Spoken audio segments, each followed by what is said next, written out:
जय Hind everyone, my name is Gagandeep and I welcome you all on our YouTube channel name proud group of NCC. और आपको जैसे कि पता है कि हमने एक स्टैटिक जीके की वीडियो सीरीज स्टार्ट कर रखी है जो आपके एफकैट यानी कि एयरफोर्स कॉमन एडमिशन टेस्ट के एग्ज़ाम के लिए वेरी इंपॉर्टेंट है। तो चलिए करते हैं आज की वीडियो स्टार्ट। और आज की क्लास का जो सबसे पहला क्वेश्चन है वो ये है कि jhuming is shifting agriculture practised इन।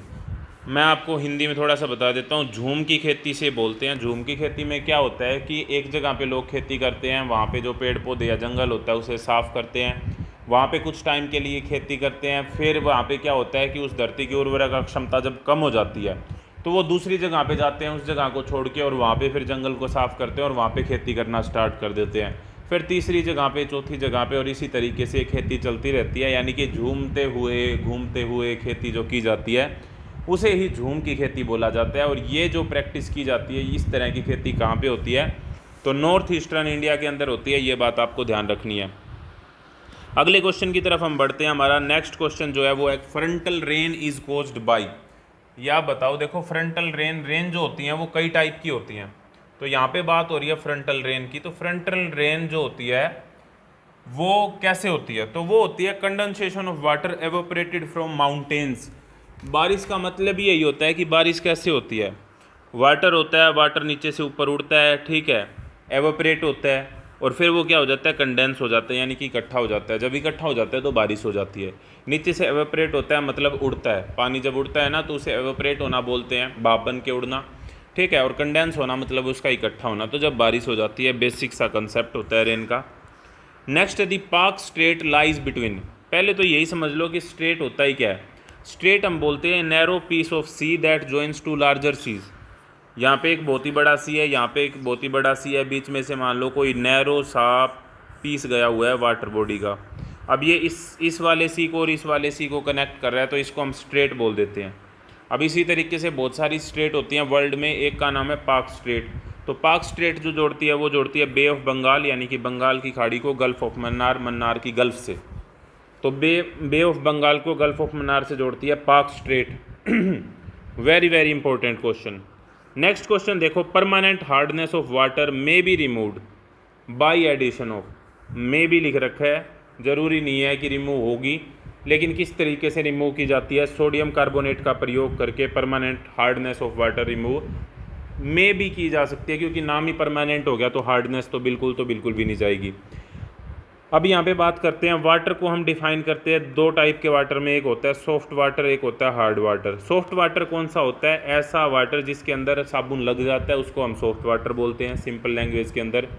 जिसके अंदर साबुन नहीं लगता उसको हम हार्ड वाटर बोलते हैं। अब हार्ड वाटर भी दो तरह के होते हैं, यानी कि हार्डनेस भी दो तरह की होती है। एक होती है टेम्परेरी हार्डनेस, दूसरी होती है परमानेंट हार्डनेस। टेम्परेरी हार्डनेस जिस हार्डनेस को कुछ मटेरियल मिला के रिमूव किया जा सकता है उसको टेम्परेरी हार्डनेस बोल देते हैं वाटर की। और जिसको कुछ भी मिला के रिमूव नहीं किया जा सकता है उसे परमानेंट हार्डनेस बोल देते हैं। इसीलिए यहाँ पे मे बी रिमूव्ड लिखा है, क्योंकि ये कम्प्लीटली रिमूव नहीं होती है।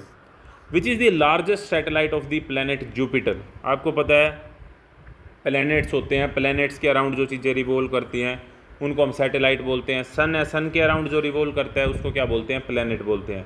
जैसे हमारी अर्थ है, जुपिटर है, मार्स है, नेपच्यून है, ये सारे के सारे सन के अराउंड रिवॉल्व कर रहे हैं, तो इनको हम प्लैनेट बोल देते हैं, यानी कि ग्रह बोल देते हैं। और ग्रह के जो चारों तरफ रिवॉल्व करते हैं उनको हम, यहाँ पे अगर प्लैनेट है तो इनको हम सैटेलाइट बोल देते हैं, जो ग्रह के चारों तरफ रिवॉल्व करते हैं। अब सैटेलाइट दो तरीके के होते हैं, एक तो होते हैं नेचुरल सैटेलाइट होते हैं, एक होते हैं man made satellite. Natural satellite की बात करें, जैसे हम अर्थ की बात करें, तो अर्थ का एकमात्र जो नेचुरल सैटेलाइट है वो क्या है? मून, यानी कि चंद्रमा। लेकिन मैन मेड तो अर्थ के बहुत सारे हैं। जैसे हम आर्यभट्ट की बात कर ले, जो इंडिया द्वारा लॉन्च किया गया था। इंडिया का था, रशिया ने लॉन्च करा था, यूएसएसआर ने उस टाइम पे। तो इस तरीके से अब बात करिए जुपिटर की। तो जुपिटर का जो सबसे बड़ा सैटेलाइट है वो कौन सा है? गयानीमिड। तो इंपॉर्टेंट क्वेश्चन है, ध्यान रखना है आपको। नेक्स्ट क्वेश्चन की तरफ हम बढ़ते हैं। Which soil is found in Indo Gangetic plain. Indo Gangetic plain के लिए ओलिवियल सोइल पाई जाती है। सोइल जो होती है, मिट्टी जो होती है, वो कई प्रकार की होती है, लेकिन जो इंडो गैंगेटिक प्लेन है उसके अंदर ओलिवियल सोइल पाई जाती है। और नेक्स्ट क्वेश्चन है, which is the largest river of Indian सब कॉन्टिनेंट। जब हम इंडियन सब कॉन्टिनेंट की बात करते हैं तो ये पूरा इलाका आ जाता है, भारत, पाकिस्तान, अफगानिस्तान, ठीक है। कई बार पाकिस्तान वाले ऐसे भी कहते हैं कि हमको ये इंडियन सब कॉन्टिनेंट ना कहो हमको, अब कहो ना कहो ये क्या है, ये तो पता ही है सभी को जो है, ठीक है, ऐसे कहने से क्या होता है। तो इंडियन सब कॉन्टिनेंट के अंदर आते हैं ये सारे के सारे, भारत, पाकिस्तान, अफ़गानिस्तान, ये सारी जो हैं कंट्रीज़ जो हैं वो इंडियन सब कॉन्टिनेंट के अंदर आते हैं। और इसके अंदर अगर हम बात करें सबसे बड़ी जो रिवर है वो कौन सी है, गंगा है। Next question, which is the most abundant. Abundant का मतलब होता है प्रचुर मात्रा में पाया जाना। अबंडेंट का क्या मतलब होता है, प्रचुर मात्रा में, जो सबसे ज़्यादा पाई जाती है उसको हम अबंडेंट बोलते हैं। अबंडेंस होता है प्रचुरता किसी चीज़ की। इंग्लिश भी आपकी यहाँ पे साथ के साथ क्लियर हो रही है। अबंडेंस का मतलब होता है किसी भी चीज़ की प्रचुरता यानी कि अधिकता में पाया जाना। तो मोस्ट अबंडेंट गैस कौन सी होती है एयर के अंदर, वो है नाइट्रोजन। यहाँ पे परसेंटेज देख लो, सबसे ज़्यादा नाइट्रोजन पाई जाती है 78%, उसके बाद में ऑक्सीजन 21%, वाटर वेपर्स पाए जाते हैं 2% और 0.98% में आ जाती हैं आर्गन, कार्बन डाइऑक्साइड और बाकी सारी जितनी की गैसेज होती हैं वो इसी के अंदर आ जाती हैं। कार्बन डाइऑक्साइड एक भारी गैस होती है, ये बात आपको ध्यान रखनी है, इसीलिए जो गहरी गुफाएं होती हैं उसके अंदर नीचे कार्बन डाइऑक्साइड इकट्ठी हो जाती है। आपको पता होगा जो भी हल्की गैस होगी वो ऊपर जाएगी, जो भी भारी होगी वो नीचे आएगी। डेंसिटी वाला रूल काम करता है इसमें। धुआं ऊपर की ओर क्यों जाता है, क्यों, क्योंकि धुएं की डेंसिटी कम होती है, धुआं गर्म होता है, गर्म हवा हल्की होती है तो वो ऊपर जाएगी, ठंडी हवा भारी होती है तो वो नीचे आएगी। ये बात भी आपको ध्यान रखनी है। एग्जॉस्ट फैन जो हम लगाते हैं वो ऊपर की ओर क्यों लगाते हैं, क्योंकि उसका काम होता है गर्म हवा को निकालना। नीचे एग्जॉस्ट फैन लगा देंगे उसका क्या फ़ायदा होगा, नीचे तो ठंडी हवा होती है कंपैरेटिवली, तो वो तो ठंडी को निकाल देगा, हमको तो गर्म निकालनी है। गर्म निकालनी है तो ऊपर होती है गर्म हवा, तो ऊपर के ऊपर निकाल देते हैं हम। क्लियर हो रहा है ना ये कंसेप्ट। और ऊपर ही क्यों जाती है गर्म हवा, पहली बात तो धुआं ऊपर क्यों जाता है, क्योंकि वो गर्म होता है, गर्म होता है तो वो हल्का होता है, हल्का होता है तो ऊपर जाता है। अब वो ऊपर ही क्यों जाता है, क्योंकि उसकी डेंसिटी कम होती है, जिसकी डेंसिटी कम होगी वो ऊपर रहेगा। जैसे अगर हम पानी की बात करते हैं, अब पानी में हम लकड़ी डाल दें, लकड़ी उसके ऊपर तैरती है तो किसकी डेंसिटी कम है, लकड़ी की डेंसिटी कम है। लोहा डाल दें, लोहा डूब जाता है तो लोहे की डेंसिटी ज़्यादा है। तो जिस चीज़ की डेंसिटी कम होगी वो ऊपर रहेगा, जिस चीज़ की डेंसिटी ज़्यादा होगी वो नीचे रहेगा। क्लियर है concept. Whose name is written on the 10 rupee note.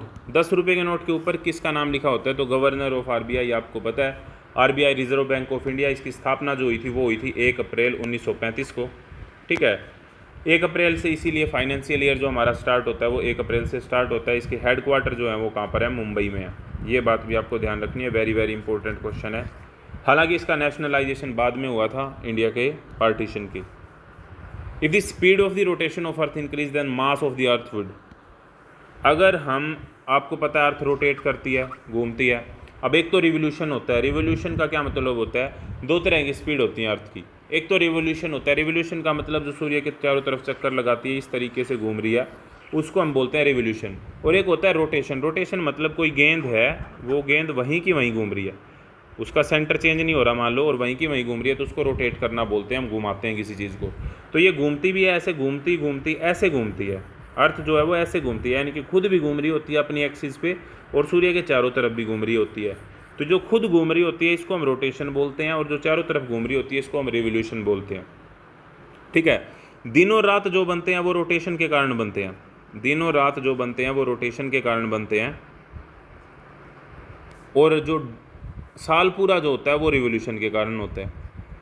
ये बात आपको ध्यान रखनी है। कौन सी स्पीड के कारण मौसम चेंज हो रहे हैं, रिवोल्यूशन के कारण चेंज हो रहे हैं। दिन और रात जो बन रहे हैं वो रोटेशन के कारण बन रहे हैं। रोटेशन अगर इंक्रीज कर दिया जाए तो मास होगा डिक्रीज।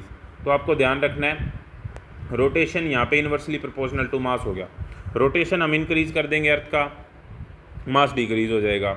रोटेशन डिक्रीज कर देंगे, मास इंक्रीज हो जाएगा। फार्मूला सीधा सीधा ध्यान रखना, इन्वर्सली प्रोपोर्शनल है रोटेशन का मास से।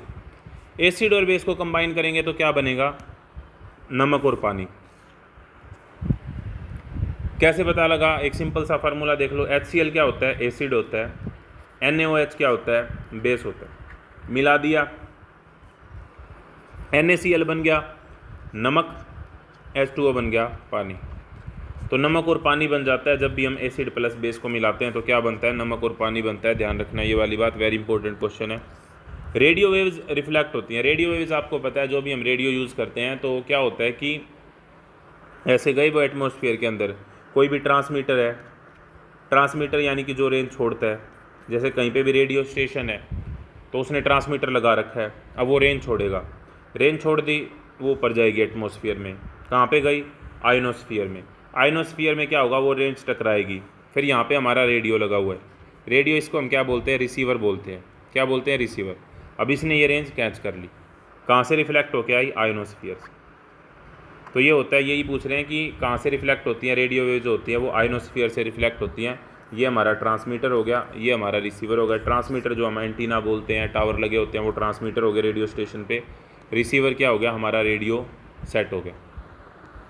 नेक्स्ट देखो यहाँ पे, if lime is added to the soil then acidity of soil.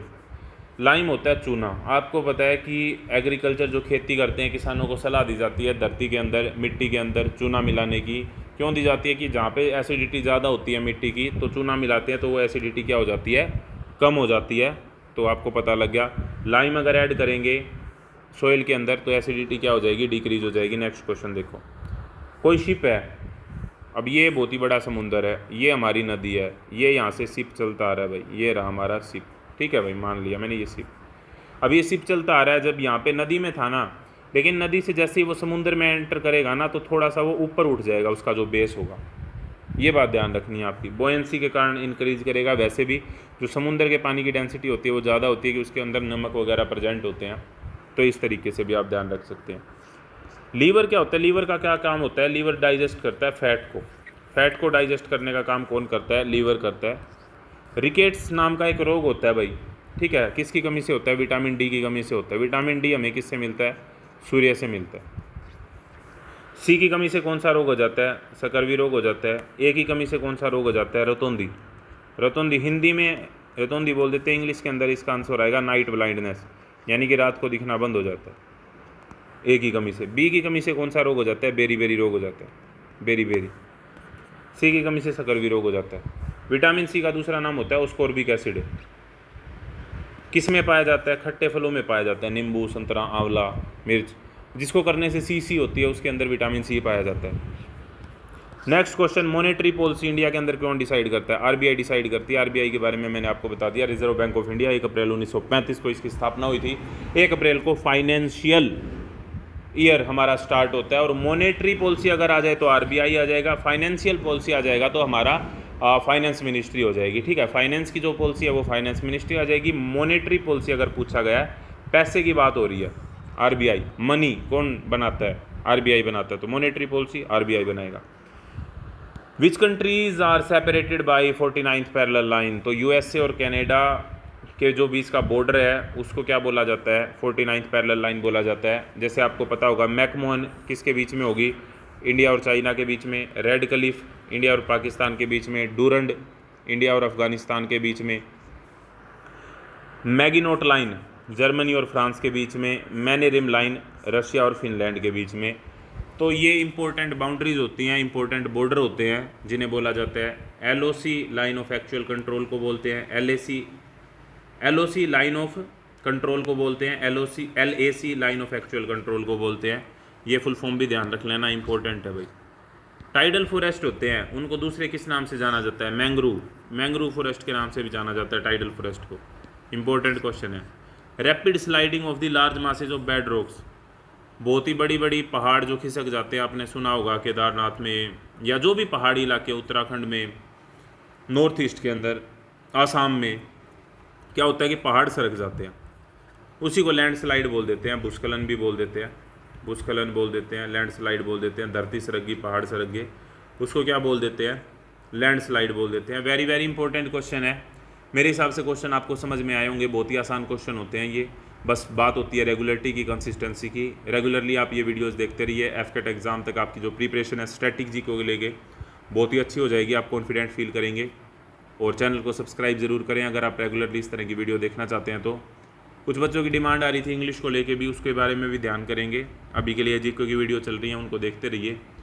Playlist इसकी आपको मिल जाएगी, प्लेलिस्ट में देख लेना ये सारी की सारी वीडियो इकट्ठी, नहीं तो अपने चैनल के ऊपर ढूंढ लेना, मिल जाएंगी। इस तरह की और वीडियो के लिए जुड़े रहिए proud group of NCC YouTube channel के साथ। नेक्स्ट वीडियो तक जय हिंद, जय Bharat. Thank you very much.